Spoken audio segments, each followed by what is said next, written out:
Hi, my name is Riley, and I'm 42 years old. The day my family cut me off for marrying a farmer, I thought losing them was the worst pain I'd ever feel. I was wrong. Years later they came back. Not with love, but with an agenda that shook me to my core. Stay with me. Comment where you're watching from, and subscribe for more family drama, emotional courage, and real-life revenge stories. The moment my family turned on me didn't happen quietly.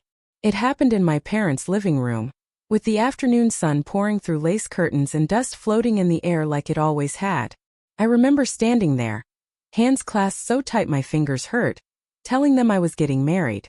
Not asking. Telling. My mother's smile froze. My father leaned back in his chair as if I'd insulted him. That silence landed heavier than shouting ever could. I had practiced those words in my car before walking inside. I told myself to stay calm. I told myself love should be enough. When I said his name, Evan, the room changed.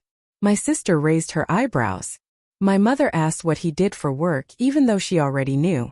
When I said he was a farmer, my father let out a short laugh, not amused, not kind. That laugh still echoes in my memory. They didn't ask how he treated me. They didn't ask if I was happy.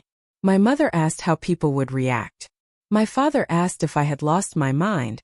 He reminded me of college, of expectations, of the future they had planned without ever asking what I wanted. When I tried to explain Evan's work ethic, his honesty, the way he showed up every day, my words fell flat.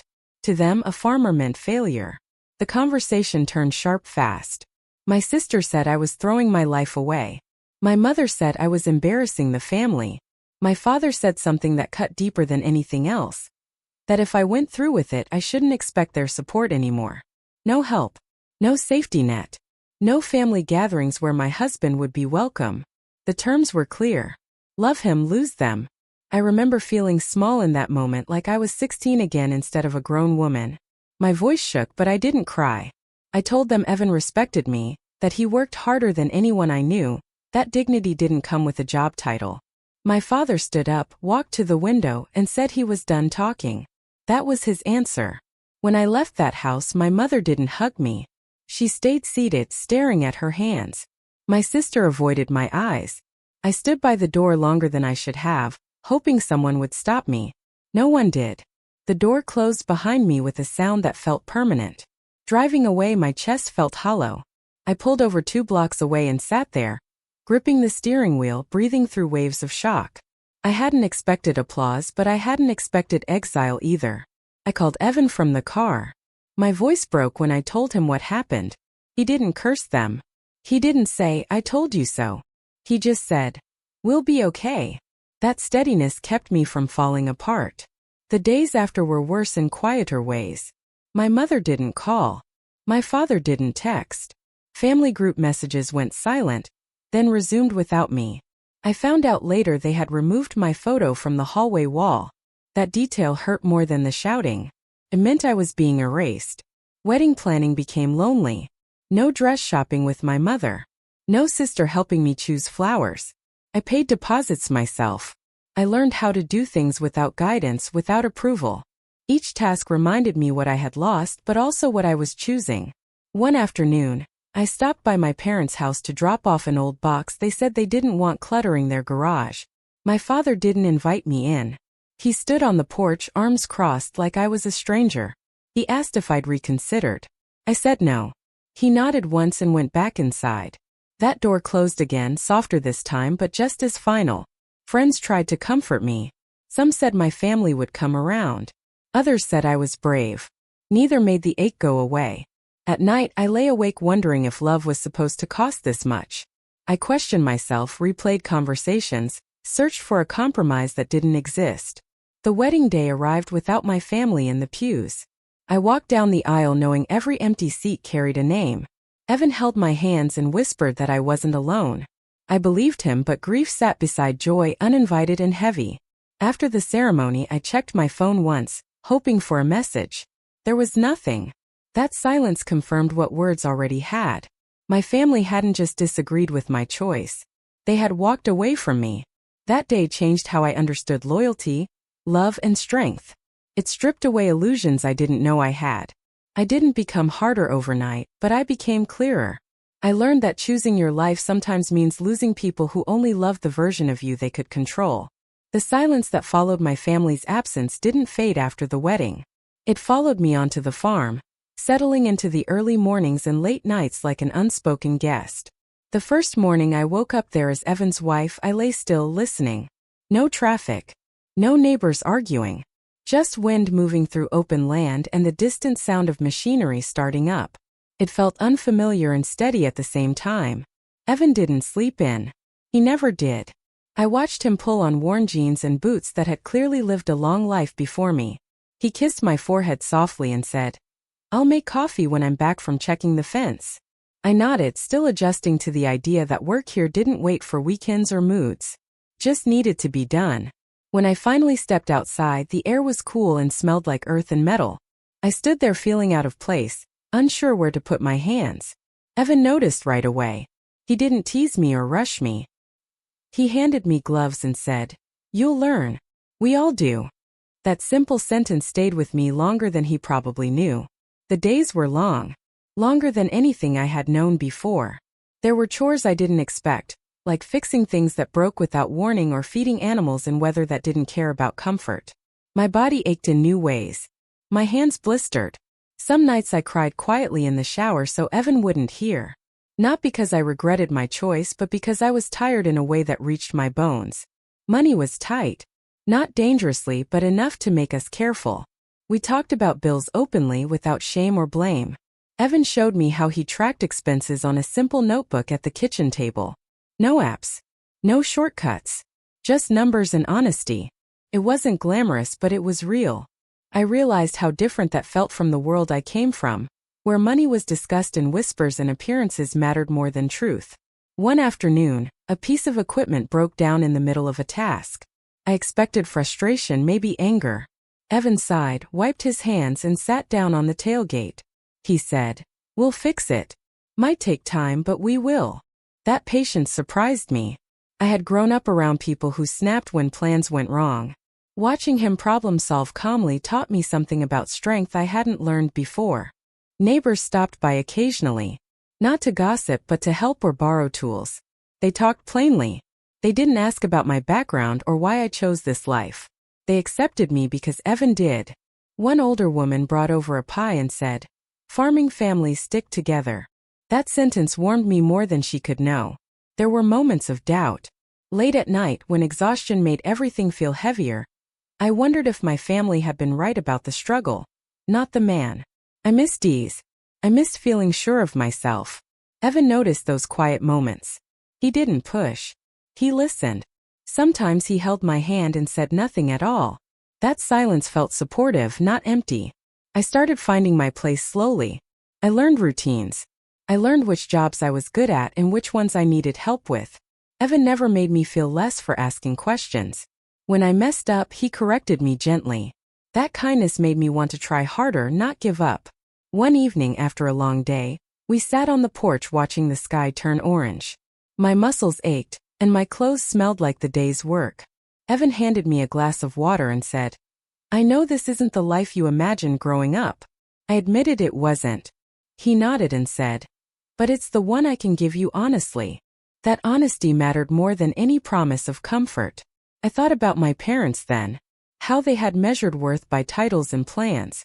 How they had dismissed Evan without knowing him. Out here, effort spoke louder than opinions. Results came from showing up, not from expectations. That realization shifted something inside me. There was pride in small things. Fixing something myself. Finishing a task without being asked. Seeing progress where there had been none. Evan noticed those changes in me. He smiled more. He trusted me with more responsibility. That trust felt earned, not handed over.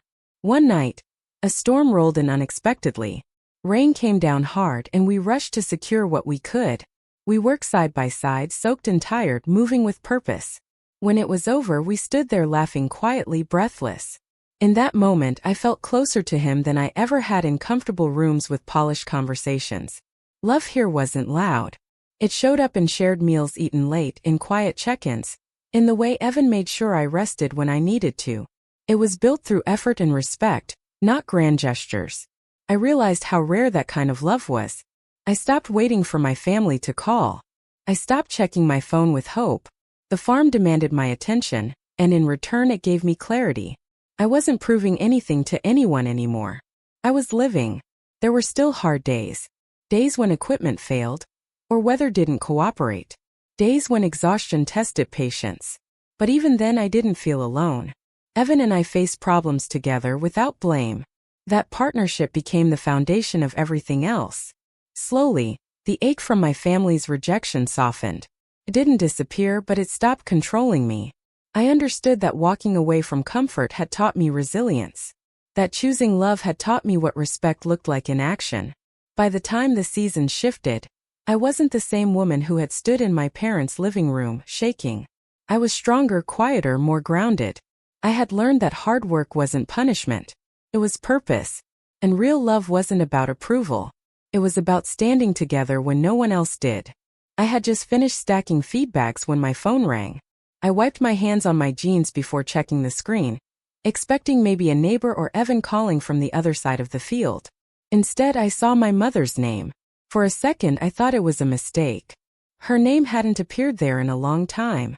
My chest tightened, not with excitement but with confusion. I didn't answer right away. I stood there listening to the phone vibrate, feeling that old familiar pull mixed with a new caution. When I finally picked up, her voice sounded lighter than I remembered, almost cheerful. She asked how I was, as if the years of silence were a small gap that could be stepped over easily. I answered politely, carefully, keeping my words short. She said she missed me. That sentence landed strangely. It didn't match the memory of closed doors and unanswered calls. I didn't challenge her. I just listened. She mentioned how busy life had been, how time moved fast. Then she asked about Evan. Not about me. About him. After we hung up, I stood still longer than necessary. Evan noticed. He asked who called. I told him. He nodded slowly, his face unreadable. He didn't say much, just asked how I felt. I didn't know how to answer. It felt like something was shifting, but I couldn't yet see its shape. The calls continued. Not daily, but often enough to feel intentional. My sister reached out too, sending messages filled with emojis and casual updates. She talked about family dinners, about how strange it felt not having me around. No one apologized. No one asked how I had been managing all this time. They spoke as if nothing had happened, as if distance had been accidental. Then came the invitations. A birthday dinner. A weekend visit. My mother said she wanted to see the farm, said she'd always been curious. That word caught my attention. Curious. Not proud. Not supportive. Curious. Evan and I talked about it that night. We sat at the kitchen table, the same one where bills and plans lived. He didn't tell me what to do. He never did. He said, "We can take it slow." I appreciated that. I wasn't ready to trust, but I wasn't ready to shut the door either. The first visit felt awkward from the start. My parents arrived in clean clothes and polite smiles, looking around as if assessing value instead of life.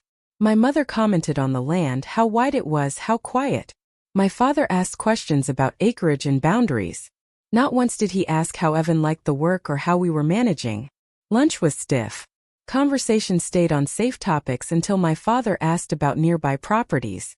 He mentioned hearing about changes in the area, about new businesses moving closer. Evan answered calmly, keeping things general. I watched closely, noticing how my father leaned in at certain points, how his interest sharpened when Evan talked about land, not life. After they left, I felt unsettled. Something about their questions lingered. They hadn't come to reconnect. They had come to inspect. That realization didn't hurt the way their rejection once had. It felt colder, clearer. More visits followed. Always polite. Always surface level. My sister complimented the house, said it had potential. My mother talked about how things change, how people grow. Still no apology. Still no acknowledgement of the past. Just smiles and small talk. One afternoon while my parents were visiting, a man I didn't recognize stopped by. My father introduced him as someone he knew from town. The man asked Evan questions that felt rehearsed. About soil quality. About access roads. About future plans. I felt my stomach tighten. This wasn't a coincidence. Later that evening, I asked my father who the man really was. He brushed it off, said he was just a friend with interests in the area. I didn't push then, but the doubt settled deeper. A few days later, I overheard my sister on the phone while she thought she was alone. She talked about opportunities and timing. She laughed softly, said, "They'll come around." When she noticed me, she froze. Then she smiled like nothing happened. That smile confirmed what words hadn't. I started paying closer attention. The way my mother steered conversations toward land value. The way my father avoided emotional topics. The way they praised Evan's work only when it related to profit. Their interest wasn't in healing. It was in benefit. Evan sensed the shift too. One evening, he told me he'd been approached by someone asking about selling or leasing part of the land. He said he hadn't agreed to anything. He said it casually, but his eyes searched mine. I felt a wave of anger rise, not at him but at the situation. I confronted my mother gently, asking why everyone suddenly cared so much about our land. She hesitated, then said things changed, that family should support each other. Her words sounded practiced. When I asked what kind of support she meant, she changed the subject. That night I couldn't sleep. I lay awake listening to the familiar sounds of the farm, trying to reconcile the idea of family with the behavior I was seeing. I wanted to believe they had changed. But love doesn't arrive with conditions. The next visit was the turning point. My father spoke openly about potential deals, about how beneficial it could be for everyone. He said Evan was in a good position, that it made sense to think bigger.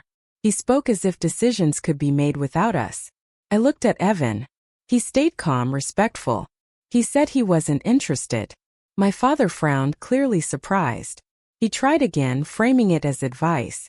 Evan repeated himself. Firm. Quiet. The room grew tense. My mother tried to soften it, saying we should all just talk things through. But the truth was already out. Their sudden affection wasn't about reconciliation. It was about access. After they left, I felt something settle inside me. Not sadness. Understanding. I finally saw the pattern clearly. They had disowned me when I brought nothing they wanted. Now that something valuable stood beside me, they wanted back in. I realized then that their love had limits. It always had. And this time I wasn't willing to confuse interest with care. I finally saw the pattern clearly. That understanding didn't bring relief the way I expected. It brought a quiet heaviness, like setting down something sharp and realizing how long you've been carrying it. For a few days after that last visit, I moved through my routine slower, more aware. Every familiar sound on the farm felt louder. Every pause gave my thoughts space to wander. Evan noticed the change. One evening, as we sat at the kitchen table, he asked if I was okay. I told him the truth, that I felt foolish for hoping, but also strangely calm now that I understood. He listened without interrupting. Then he said something simple that shifted everything. You don't owe anyone access to our life. Hearing him say "I" reminded me where my loyalty belonged. A week later, my mother called again. This time, she didn't waste time on small talk. She asked if we'd thought more about what my father mentioned. Her voice was gentle, almost careful, like she was trying not to spook me. I told her we weren't interested. There was a pause on the line, longer than comfortable. She sighed and said we should at least talk about it as a family. Against my better judgment, I agreed to one more meeting. Not because I wanted approval, but because I wanted clarity. We chose a neutral place. A small community hall they'd rented for a gathering they called Just Family. The word felt misleading, but I went anyway. When Evan and I arrived, the room was fuller than I expected. My parents were there, my sister, and a few people I recognized from town. One man stood near the window, speaking quietly with my father. I recognized him from before. This wasn't casual. This was planned. My heart started to race, but I kept my face calm. Evan squeezed my hand gently, grounding me. We took seats at a long table. My mother smiled too brightly and said she was glad we came. No one asked how we were. Instead, my father stood and cleared his throat. He started talking about opportunities, about how things were changing, about how families should stick together when there's a chance to improve everyone's future. His words felt rehearsed, polished in a way that didn't match him. I waited, listening closely, letting him talk himself into the truth. Then he said it plainly. He talked about leasing part of Evan's land, about profits, about shared benefit. He said Evan had worked hard and now it was time to think bigger. He never once mentioned love, or reconciliation, or regret. I felt something snap inside me, not violently but cleanly. I stood up before I realized I was moving. The room went quiet. Every face turned toward me. My voice surprised even me. It was steady. "So this is why you came back," I said. "Not because you missed me. Not because you were sorry. But because you saw something you could use." My mother looked startled. She tried to interrupt, saying that wasn't fair, that families help each other. I asked her when they had helped me. When they turned me away, erased me, pretended I didn't exist. She had no answer. My sister spoke next, trying to soften things. She said I was being emotional, that this was just business. That word made my stomach turn. Business. As if love could be negotiated. As if betrayal could be brushed aside with numbers. Evan stood then. He didn't raise his voice. He didn't accuse. He simply said he wasn't interested, and that any future decisions about the land would stay between us. He thanked them for their concern and sat back down. His calm carried more weight than anger ever could. My father looked frustrated, like a plan slipping out of his hands. He said we were being short-sighted. He warned us we might regret turning down such an opportunity. I realized then that regret was his tool. He had used it before. It no longer worked on me. I told them something I'd been holding back for years. That disowning me had taught me who they were when I didn't fit their image. That coming back now with conditions and expectations showed me they hadn't changed. I said I wasn't angry anymore. Just done. The room stayed quiet after that. No one clapped. No one argued. The truth had settled, heavy and unavoidable. Picked up my purse. Evan stood beside me. We walked out together, leaving behind a silence that felt earned. Outside, the air felt cooler. I took a deep breath I hadn't realized I'd been holding. Evan asked if I was okay. I nodded. My hands were shaking slightly, but my chest felt lighter. For the first time, I hadn't softened my truth to keep the peace. In the days that followed, messages came in. My mother sent long texts about misunderstanding. My sister accused me of overreacting. My father sent nothing. I didn't respond right away. I needed space to let the moment settle. I thought about the younger version of myself who had waited by the door, hoping to be stopped. I wished I could tell her that one day she wouldn't need permission to leave. That she would learn to stand without approval. Evan and I talked often during that time. About boundaries. About what we wanted our life to look like moving forward. He never blamed me for my family's behavior. He never asked me to fix it. That support deepened my respect for him in ways words couldn't capture. One afternoon, a neighbor stopped by with some news. Developers had been asking around, offering deals to several farms. It confirmed what I already knew. My family hadn't been unique in their interest. They had just been closer. That realization sealed it. Their return hadn't been about me at all. It had been about timing. I sent one final message to my mother. I told her I wished her well, but that I needed distance. I said I hoped she could understand someday, but I wasn't waiting for that anymore. I didn't explain further. I didn't argue. I pressed send and set my phone down. That evening, Evan and I sat on the porch as the sun dipped low. The field stretched out in front of us, steady and familiar. I felt tired but not drained.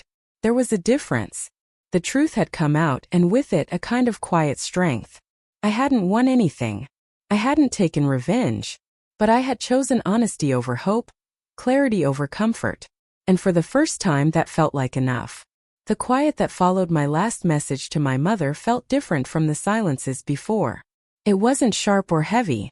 It settled gently like dust after a long drive on a gravel road. For the first time, I wasn't waiting for a response. I wasn't checking my phone. I wasn't rehearsing explanations in my head. I let the quiet exist without trying to fill it. The next morning, I woke up before Evan. Sunlight crept through the curtains, soft and steady. I lay there listening to his breathing, slow and even, and realized how safe that sound made me feel. Safety wasn't something I had growing up. Approval had been the currency back then. Now peace felt richer. Life didn't suddenly become easy. The farm still demanded attention. Weather still shifted plans. Equipment still needed fixing. But my mind felt clearer. I moved through my days without the weight of unfinished conversations dragging behind me. I noticed small things more. The way the fields looked just before sunset. The way coffee tasted better when I wasn't rushing. Evan asked me one evening if I was okay with the distance I'd put in place. Not because he doubted me, but because he cared. I told him the truth. That some days were harder than others. That memories still surfaced. But that I felt stronger now, not smaller. He nodded and said he was proud of me. Those words mattered more than I expected. A few weeks passed without contact. Then my sister reached out again. Her message was short. She said she missed me and wanted things to go back to normal. I read it twice. Normal. I realized I no longer wanted that version of normal. I replied kindly but clearly, saying I needed space and honesty, not pretending. She didn't respond after that. I started setting boundaries in other areas too. Saying no without guilt. Taking breaks without apologizing. Asking for help when I needed it. Those changes felt uncomfortable at first, like wearing new shoes. But with time they fit. One afternoon, a neighbor invited me to a small gathering. Just a few people, simple food, easy conversation. I almost declined out of habit, but then I went. I laughed more than I had in a long time. No one asked me to explain myself. No one measured my choices. I was just there, and that was enough. Later that night, I realized something important. I had been living as if my family still held authority over my happiness, even after walking away. Choosing peace meant releasing that invisible permission I'd been waiting for. It meant understanding that closure didn't require agreement. There were moments of grief. Unexpected ones. A song. A holiday advertisement. A memory of a kitchen that no longer felt like home. I let those moments pass through me instead of pushing them down. Evan noticed when I grew quiet and would sit with me without trying to fix anything. That presence grounded me. Work on the farm shifted with the season. New routines replaced old ones. I took on more responsibility, not because I had to prove anything, but because I wanted to. I felt capable, trusted, valued. That sense of worth came from action, not opinion. One day my mother sent another message. It was longer this time. She spoke about family, about time, about regrets without naming them. I read it slowly. I didn't feel anger. I didn't feel pulled. I felt clarity. I replied briefly, wishing her well, reinforcing my boundary. I didn't explain. I didn't argue. I chose calm. After sending it, I went outside and worked until my muscles burned. Physical effort had become my way of grounding myself. The land didn't judge. It responded to care and consistency. That simplicity felt healing. Evan and I talked about the future often. Not in big, dramatic plans, but in practical steps. Repairs. Savings. Small improvements. Those conversations felt honest. Equal. Built on mutual respect. I realized that this partnership was the family I was growing now. At night, when things were quiet, I reflected on how far I'd come. From waiting by a door that never opened, to walking away without looking back. I didn't feel victorious. I felt settled. Peace didn't come with fireworks. It came with steadiness. Another invitation came from my parents months later. A holiday dinner. No mention of the past. No acknowledgement of harm. I declined politely. The decision didn't tear at me the way it once would have. I didn't owe them my presence to prove maturity. Distance was not punishment. It was protection. I started understanding forgiveness differently. It wasn't about reopening doors. It was about letting go of bitterness. I wished them no harm. I just no longer rearranged myself to fit their comfort. One evening, Evan and I sat on the porch again watching the sky darken. He asked if I ever missed my old life. I thought about it honestly. I said I missed the idea of it, not the reality. He smiled and said that made sense. The farm grew quieter as winter approached. Long evenings gave me time to read, to think, to rest. I noticed how my thoughts had changed. Less questioning. More acceptance. I trusted myself more now. I realized that choosing peace wasn't a one-time decision. It was something I practiced daily. In how I spoke to myself. In what I tolerated. In what I released. Each choice reinforced the last. There was no dramatic ending. No apology that fixed everything. No final conversation that tied loose ends. What I had instead was something better. A life built on respect. A love that didn't ask me to shrink. A sense of self that didn't depend on approval. I had learned that permission is often something we wait for when we're afraid to claim our own authority. Peace comes when we stop waiting. When we step forward anyway. As the night settled around us, Evan reached for my hand. The land stretched out quietly in front of us. Honest. Steady. Enough.